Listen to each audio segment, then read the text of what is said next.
Mount Abu tour द्वितीय दिन में आम बाहर गलु सोमनाथ महादेव मंदिर को दर्शन करने को। तो देखते तो बहुत भीड़ लगी कहीं माउंट आबू टूर जो मैंने भी बुलवा तो ये भी गोटे टूरिस्ट प्लेस, ये गोटे भगवान स्थान।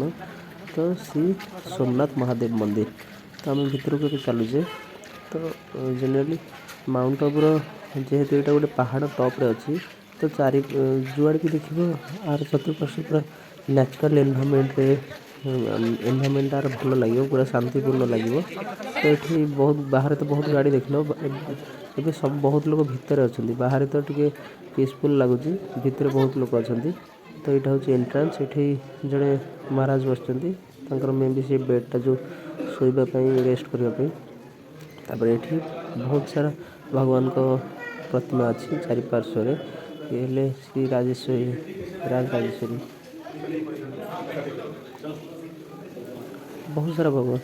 यहाँ हूँ परिक्रमा पथ एपटे जड़े चाहिए परिक्रमा करें चतुर्पार्श्व। आर गोटे मुख्य आकर्षण हूँ मंदिर जो सिलिंग रे किसी प्रतिमा करा चित्र कलाकृति करा जोटा कि आप जो माने मीन्स तुम कैमेरा जब 360 डिग्री रोटेट कर फिर भी से जो प्रतिमा तुम आड़ को मुह कला भाया देखा जोटा कि ऑलरेडी मो बहुत पुराना वीडियो रे सीटा को अपलोड करी जदि चाहूँ तो देखिपर। यहाँ एवं खाली मंदिर विजिटा मंदिर भितर जो प्रतिमा गुड़िक अच्छी जो भगवान अच्छा से विजिटा भल जगह। माउंट आबू गोटे छोट आइसलैंड भाया फिल हम ये भगवान वेद व्यास।